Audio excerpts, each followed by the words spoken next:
नमस्कार. मी भाऊ तोरसेकर. तुम्ही बघत आहात प्रतिपक्ष. मित्रांनो, काल परवा मी एका हिंदी यूट्यूब चॅनेलवर चर्चेमध्ये सहभागी झालो होतो.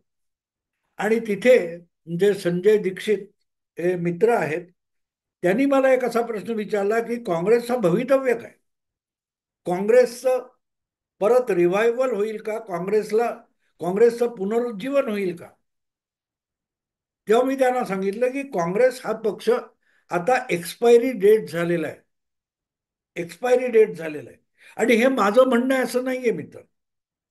जवळजवळ 10 वर्षापूर्वी जेव्हा सोनिया गांधींनी आपल्याकडे असलेली काँग्रेस पक्षाची धुरा आपला लाडका पुत्र राहुल गांधी यांच्याकडे सोपवण्याचा मनोमन निर्णय घेतला आणि हळूहळू काँग्रेस पक्षामध्ये अध्यक्षपदासाठी राहुल गांधी यांचं लॉन्चिंग सुरू केलं होतं.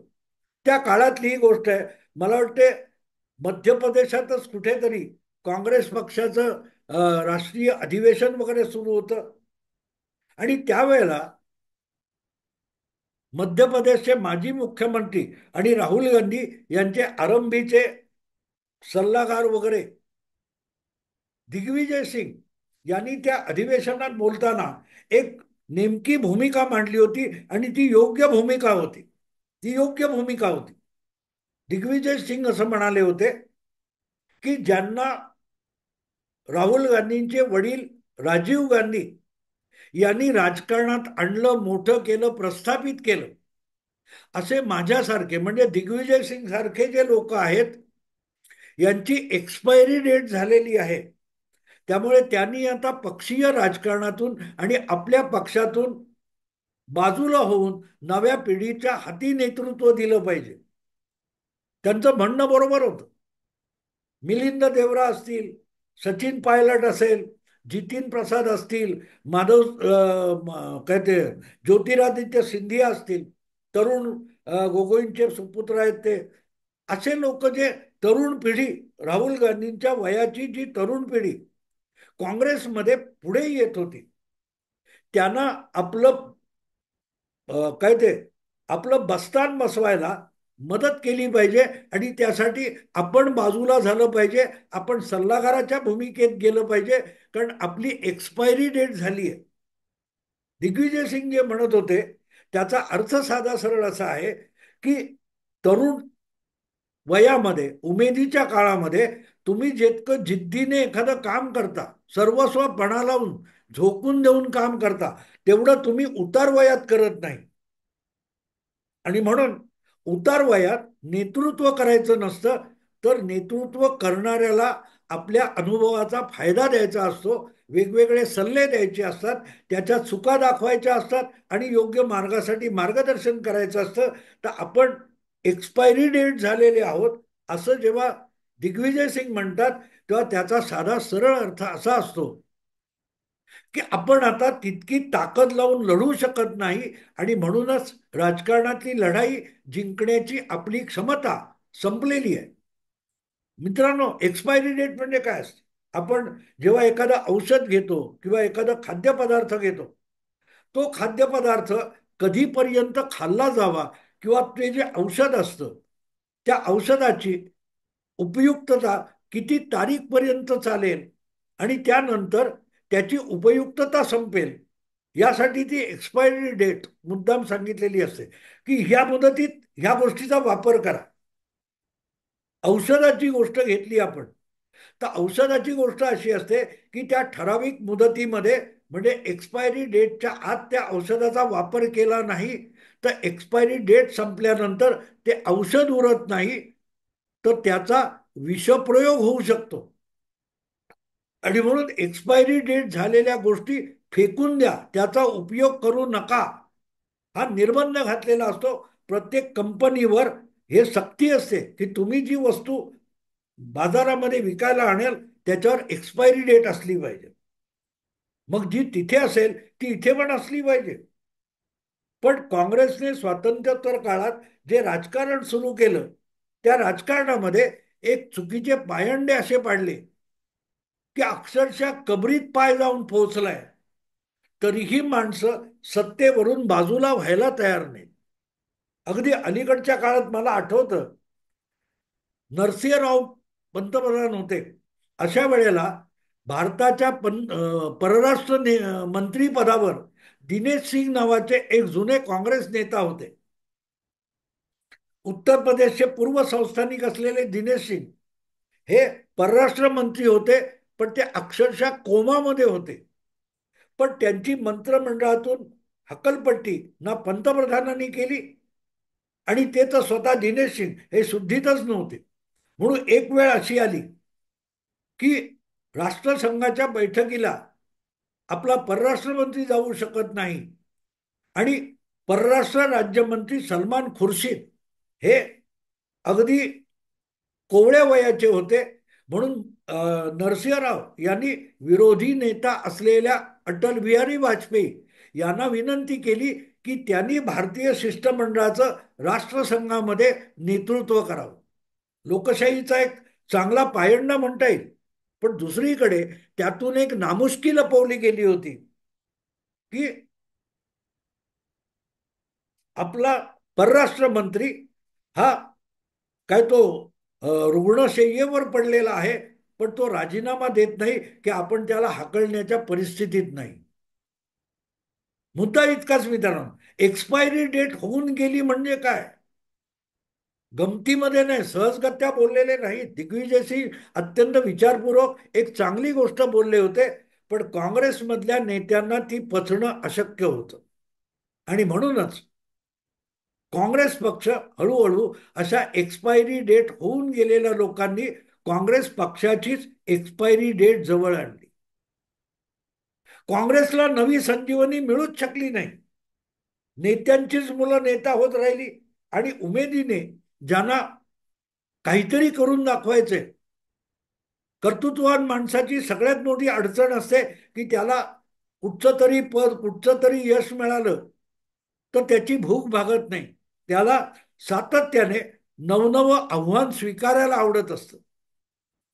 कारण त्याला आपल्या क्षमतेला काहीतरी खाऊ घालणं आवश्यक असतं, क्षमतेची भूक भागवणं आवश्यक असतं. आणि म्हणून आव्हानं पेलणं हा नव्या पिढीचा हव्यास असतो, आग्रह असतो. पण त्यांना तुम्ही उपाशी ठेवलं तर मग त्यांना आपली कार्यक्षमता आणि आपली कुशलता, आपली गुणवत्ता पडताळून बघण्यासाठी इतर मार्ग शोधावे लागतात. काँग्रेसमध्ये जेव्हा ही प्रक्रिया बंद झाली तेव्हा काँग्रेसमधून लहान मोठे अनेक नेते बाजूला होऊन त्यांनी वेगवेगळे प्रादेशिक पक्ष काढले. अगदी अलीकडच्या काळात तुम्ही ममता बॅनर्जी बघू शकता, जगनमोहन रेड्डी बघू शकता, शरद पवार असतील किंवा आणखीन तुमचे चंद्राबाबू नायडू, चंद्रशेखर राव तेलंगणाचे, असे अनेक जण सापडतील. अगदी त्याच्याही आधी भारतीय लोकदल स्थापन करणारे चरण सिंग 60च्या दशकामध्ये त्यांनी नेहरूंशी पटत नाही म्हणून काँग्रेस बाहेर पडून उत्तर प्रदेशात भारतीय क्रांती दल नावाचा एक वेगळा पक्ष स्थापन केला. पण या लोकांना जर काँग्रेसमध्ये सामावून घेतलं असतं तर त्यांच्या कर्तृत्वाचा फायदा काँग्रेसला मिळाला असता आणि काँग्रेस हा अतिशय मजबूत संघटना असलेला एक पक्ष बनू शकला असता.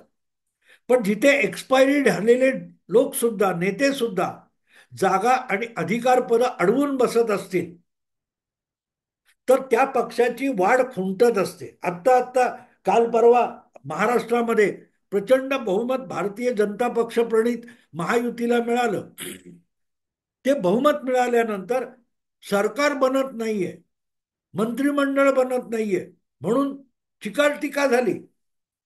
पण मला आठवतं की दोन उपमुख्यमंत्री आणि एक मुख्यमंत्री यांचा शपथविधी झाल्यानंतर मी एक व्हिडिओ केला होता आणि त्यात मी सांगितलं होतं की मंत्रिमंडळ विस्ताराला थोडा विलंब होईल, पण देवेंद्र फडणवीसांच्या मंत्रिमंडळाचा चेहरा आणि मोहरा बदललेला दिसेल. म्हणजे कमीत कमी जुने लोक, कमीत कमी एक्सपायरी डेट झालेले लोक आणि अधिकाधिक नव्या उमेदीचे लोक यांचा मंत्रिमंडळात समावेश असेल हे भाकीत मी केलं होतं आणि ते खरं ठरलं. भाजपला गेल्या 10-15 वर्षामध्ये जी प्रचंड उभारी आली, त्याचं सगळ्यात मोठं कारण काय असेल तर एक्सपायरी डेट झालेल्यांना मोदी शहांनी खड्यासारखे बाजूला करून नव्या नव्या नेतृत्वाला संधी दिलेली आहे. काँग्रेसमध्ये नेमकी तीच गोष्ट होऊ शकली नाही गेल्या 30-40 वर्षामध्ये. आणि तिथे म्हणजे गांधी घराण्यातला पुढच्या पिढीचा नेता येतो, पण बाकी सगळे एक्सपायरी डेट झालेलेच काँग्रेस चालवायला बघतात. साधारण 5-6 वर्षापूर्वी राजस्थानची निवडणूक तरुण नेता सचिन पायलटने जिंकून दाखवली. मध्य प्रदेशात ज्योतिरादित्य शिंदे यांनी चमत्कार करून दाखवला होता. पण त्यांनाच खड्यासारखे बाजूला करायचे आणि जुने एक्सपायरी डेट झालेले अशोक गेहलोत किंवा कमलनाथ यांनाच पुढे रेटायचं. हे जे काँग्रेसचं तंत्र होतं, त्यामुळे काँग्रेसचीच एक्सपायरी डेट जवळ आलेली. आणि आता त्याची ग्वाही राहुल गांधींचे एक प्रकारे नातेवाईक किंवा गांधी परिवारातलेच एक राजकीय अभ्यासक तहसीन पुनावाला ही गोष्ट सांगायला लागलेत की काँग्रेस कोसळते, काँग्रेस इज कोलॅप्सिंग. बरखा दत्त हिच्या मोझो नावाच्या युट्यूब चॅनेलला दिलेल्या मुलाखतीमध्ये हा तहसीन पुनावाला सांगतो, काँग्रेसला आता भविष्य उरलेलं नाही, काँग्रेस ही नामशेष होत चालली आहे, काँग्रेस मरणासन्न झाली आहे. आणि हा कोण आहे? काल परवा लोकसभेवर निवडून आलेल्या प्रियंका वाड्रा यांचा पती रॉबर्ट वाड्रा याच्या बहिणीचा नवरा म्हणजे तहसीन पुनावाला आहे. तहसीन पुनावाला हा अधिकृत काँग्रेसचा प्रवक्ता किंवा नेता नाही, पण आपण कट्टर काँग्रेस समर्थक आहोत आणि आपण कट्टर भाजप विरोधक आहोत हे तहसीन पुनावालाने कधी लपवलेलं नाही. पण तो ठामपणे सांगतोय की काँग्रेस आता मरणासन्न झालेली आहे, काँग्रेस ढासळते, काँग्रेस कोसळते. तर तो का असं म्हणतोय याच्याकडे जर कोणी बघणार नसेल काँग्रेसवाला, तो काँग्रेसला भवितव्य नसतं मित्रांनो, भवितव्य नसतं. आणि म्हणून संजय दीक्षित किंवा त्यांच्याशी चर्चा करताना मी सांगितलं की काँग्रेसला भविष्य कसं असेल, काँग्रेसला वर्तमानच नाहीये. कारण काँग्रेस भूतकाळातून वर्तमान काळात यायला तयार नाही. मित्रांनो, आपण नेहमीच्या जगण्यात म्हणतो भूतकाळ, वर्तमान काळ, भविष्यकाळ. भूतकाळ म्हणजे इतिहास होऊन गेलेलो आणि आपण आता जगत असतो, त्याला वर्तमान काळ म्हणतात. आणि वर्तमान काळानंतर येणारा जो असतो तो भविष्य काळ असतो. पण तुम्ही वर्तमान काळात भूतकाळातून आलेले असता आणि म्हणूनच भूतकाळाच्या पायावर घट्ट रोवून, पाय रोवून तुम्ही उभे राहिलात तर भविष्य काळामध्ये तुम्हाला झेपावता येतं. पण तुम्ही भूतकाळातच रमून गेलात. तुमचे पाय हे भूतकाळाच्या जमिनीवर उभे असले पाहिजेत. तुमच्या पायाखाली, वर्तमानाच्या पायाखाली भूतकाळाची जमीन असली पाहिजे. पण वर्तमान काळाचे पाय हे भूतकाळामध्ये रुतून बसले असतील तर त्याला भविष्य काळामध्ये झेपावता येत नाही. आणि ज्या वर्तमानाचे पाय हे भूतकाळात घट्टपणे रुतून बसलेले असतात, अडकून बसलेले, फसलेले असतात, त्याला झेपावण्याचा विचार सुद्धा करता येत नाही. कारण जोपर्यंत वर्तमानाचे पाय भूतकाळातून मुक्त होत नाहीत तोपर्यंत पंखामध्ये झेप घेऊन उडणं अशक्य असतं. पाय सोपवावे. पक्षी पकडतात कसे? पक्षी पकडतात म्हणजे पक्ष्यांचे पाय कुठेतरी अडकले पाहिजेत आणि ते अडकले तर पंख फडफडवून सुद्धा पक्षी उडू शकत नसतो, झेपावू शकत नसतो. काँग्रेसची अवस्था नेमकी तशी झालेली आहे की राहुल गांधींच्या पणजोबांनी, आजोबांनी, आजींनी, पित्यांनी, आईनी कथा किती सुंदर काय ते संपन्नता काँग्रेस पक्षाला आणली होती, काँग्रेस पक्षाला यश मिळवून दिलं होतं, हा सगळा भूतकाळ आहे. इंदिरा गांधींनी दोनदा 2/3 बहुमत मिळालं, हा काँग्रेसचा भूतकाळ आहे. इंदिरा गांधींनी प्रस्थापित काँग्रेस नेतृत्वाला बाजूला करून दोनदा काट टाकली काँग्रेसची आणि काँग्रेसला दोनदा 71 आणि 80 असं दोन वेळेला लोकसभेमध्ये 2/3 बहुमत मिळालं. हे बहुमत असलं, सत्य असलं तरी तो भूतकाळ आहे. इंदिरा हत्येनंतर राजीव गांधींना 415 जागा मिळाल्या लोकसभेच्या, हा भूतकाळ आहे. वस्तुस्थिती आहे, पण भूतकाळ आहे. पण राजीव गांधींना इतकं प्रचंड बहुमत मिळाल्यानंतर अवघ्या 5 वर्षानंतर ते बहुमत टिकवता आलं नाही. साधं बहुमत टिकवता आलं नाही, 400 सोडा 200चा पल्ला ओलांडता आला नाही. सोनिया गांधींनी 2004 मध्ये काँग्रेसला परत सत्तेत आणलं, तरी आपल्या पतीने पराभूत होताना ज्या 197 जागा मिळवल्या तेवढ्या सुद्धा सोनिया गांधींना जिंकता आल्या नव्हत्या. 2004 मध्ये भाजप आणि काँग्रेस यांच्यामध्ये फक्त 7 जागांचा फरक होता, 138 आणि 146. हा, जमवाजमव करून, जुगाड करून सोनिया गांधींनी काँग्रेसच्या नेत्यांना मंत्रीपदावर सत्तेत आणून बसवलं. पण ते यश नव्हतं. त्या तडजोडी होत्या, ती लांडी लबाडी होती, जुळवाजुळव होती, तडजोड होती. 2009 मध्ये परत काँग्रेसला सत्ता मिळाली, 206 जागा मिळाल्या, पण बहुमताचा पल्ला गाठता आला नव्हता. त्यामुळे सोनिया गांधींचा जो भूतकाळ आहे, जो काँग्रेसचा अलीकडचा भूतकाळ आहे, त्यामध्येच सोनिया गांधी नव्हे तर त्यांचे सगळे सवंगडी आणि त्यांचे पुढच्या पिढीचे वारस प्रियंका वाड्रा आणि राहुल गांधी यांचे पाय आईच्या अर्धवट अपयशामध्ये रुतून बसलेले आहेत. आणि तिथे तो तहसीन पुनावाला सांगतोय की काँग्रेस ढासळते, कारण काँग्रेस काट टाकायला तयार नाही. एक्सपायरी डेट झालेल्या गोष्टी ज्या आहेत त्या फेकून द्यायच्या असतात, फेकून द्यायच्या असतात.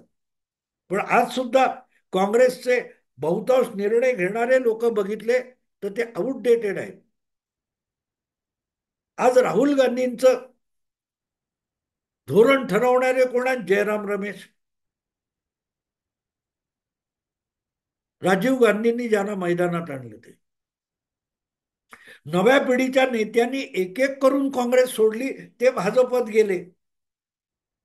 तेव्हा काँग्रेसला भूतकाळातून आपले पाय सोडवावे लागतील आणि तशी शक्यता दिसत नाही. कारण कारण कर्तृत्वहीन गांधी परिवाराचे जे वारस आहेत ते काँग्रेसला पुढे घेऊन जाणार नाहीत. ते पुण्याईवर जगायला बघतात. आपल्या कर्तृत्वावर पक्षाला पुढे घेऊन जाण्याची, इंदिरा गांधींनी नेहरूंच्या वारसा मिळवला, पण आपलं कर्तृत्व दाखवून काँग्रेसला काट टाकायला लावली आणि काँग्रेसला परत एकदा नव्या स्वरूपात जनमानसात रुजवलं. काँग्रेसला नवा चेहरा दिला. राजीव गांधींनी तो थोडासा प्रयास केला, पण सोनिया गांधींनी त्यातलं काहीही केलं नाही. सोनिया गांधी ह्या फक्त पूर्वजांच्या पुण्याईवर काँग्रेसला आणि गांधी परिवाराला जगवायला बघत होत्या. आणि पुण्याईवर जगणाऱ्या आजपर्यंत जगातल्या कुठल्याही घराण्याच्या वारसाला पुढे काही करता आलं नाही. अफगाणिस्तानचा पूर्व काळातला राजा हा कुठेतरी युरोपात एका गावात बसलेला आहे, आज सुद्धा हयात आहे. पण उपयोग काय? पेशव्यांचेही कोणी वारस आहे म्हणतात. अगदी बाबरापासून औरंगजेबाचे वारस कलकत्त्यात कुठेतरी आहे म्हणतात. त्याचा उपयोग काय सांग? 200-400 वर्षापूर्वीच्या राजे रजवाड्यांचे वारस आज सुद्धा हयात आहेत. पण पूर्वजांच्या पुण्याईवर त्यांना जगता येणं किंवा राज्य करता येणं शक्य आहे का? राहुल गांधी, प्रियंका वाड्रा या काँग्रेसला गर्तेतून बाहेर काढू शकत नाहीत, कारण गर्तेतून बाहेर काढण्यासाठी कर्तबगारी लागते, कर्तृत्व लागतं. त्याचा मागमूस ना राहुल गांधींकडे आहे, ना प्रियंका वाड्रांकडे आहे, ना सोनिया गांधींकडे होता. हा त्याचा डंका पिटला म्हणून काही लोकांची दिशाभूल होऊ शकते, पण म्हणून तुम्ही तुमच्या हेतूमध्ये यशस्वी होऊ शकत नाही. आणि म्हणून काँग्रेसवर विसंबून असलेल्या, काँग्रेसच्या खिरापतीवर जगणाऱ्या बुद्धिजीवी अभ्यासक, विश्लेषक, पत्रकार, संपादक यांना जो खोटा आशावाद आहे की काँग्रेसचं पुन्हा रिव्हायवल होईल, काँग्रेसचं पुनरुज्जीवन होईल आणि आपल्यासाठी अच्छे दिन येतील, तर ते भ्रमात वावरत आहेत, ते मूर्खाच्या नंदनवनात जगत आहेत. काँग्रेस मेल्यात जमाय, मेल्यात जमाय. आणि हा आशावाद किती खुळा असतो बघा. 2019च्या लोकसभा निवडणुकीचे निकाल लागले आणि भारतीय जनता पक्षाला मोदींच्या नेतृत्वाखाली नुसतं बहुमत नाही तर 303 जागा मिळाल्या. तेव्हा खवळलेले पुरोगामी विचारवंत अभ्यासक योगेंद्र यादव म्हणाले होते काँग्रेस मेली पाहिजे. किती राग आला होता बघा, किती राग आला होता.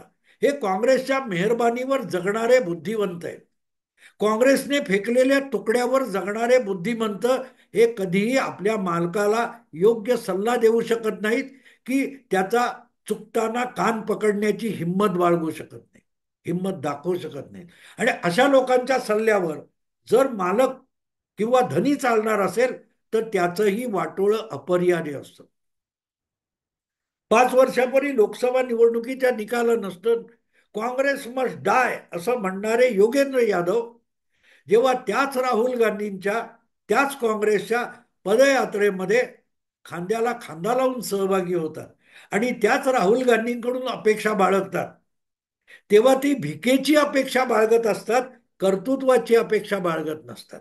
त्यांचा अपेक्षाभंग हा अपरिहार्य असतो. आणि तेच तहसीन पुनावाला सांगतोय की राहुल गांधी हे हळूहळू काँग्रेसला एनजीओ बनवत आहेत, काँग्रेसला आंदोलनजीवी बनवत आहेत आणि आंदोलनातून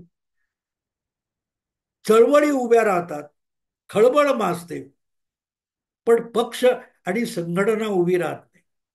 संघटनेला जीवदान मिळत नाही किंवा संघटनेला, पक्षाला बाळसं येत नाही. त्यामुळे खुद्द राहुल गांधींच्या अत्यंत जवळचा नातलग असलेला प्रियंका वड्राच्या नणंदेचा नवरा तहसीन पुनावाला सांगतोय की काँग्रेस ढासळते. त्याचा साधा सरळ अर्थ इतकाच आहे की काँग्रेसची एक्सपायरी डेट होऊन गेली आहे. त्याला तुम्ही जगवण्याचा प्रयत्न करा, व्हेंटिलेटरवर ठेवा, पण व्हेंटिलेटरवर असं जे शरीर हवा आत घेतं आणि हवा बाहेर सोडतं, पण त्या पलीकडे त्याला संजीवनी मिळत नाही. तसं व्हेंटिलेटरवर असलेल्या काँग्रेसला संजीवनी मिळण्याची शक्यता नाही किंवा काँग्रेस परत एकदा उठून आपल्या पायावर उभा राहण्याची शक्यता नाही. ज्या दिवशी मतदार उरल्या सुरल्या नळ्या काढून घेईल तेव्हा निवडणूक आयोगच जाहीर करेल काँग्रेस हा पक्ष, ती संघटना मेली आहे. तहसीन पुनावाला पोट तिडकीने जे सांगतोय ते जर राहुल गांधी आणि त्याची नातलग असलेली प्रियंका वाड्रा ऐकणार नसेल तर मग काँग्रेसला वाचवणार कोण? योगेंद्र यादव नाही वाचू शकत. Congress is dying. असो मित्रांनो, आता इथेच थांबतो. आवडलं लाईक करा, शेअर करा आणि प्रतिपक्षाला सबस्क्राईब करा. नमस्कार.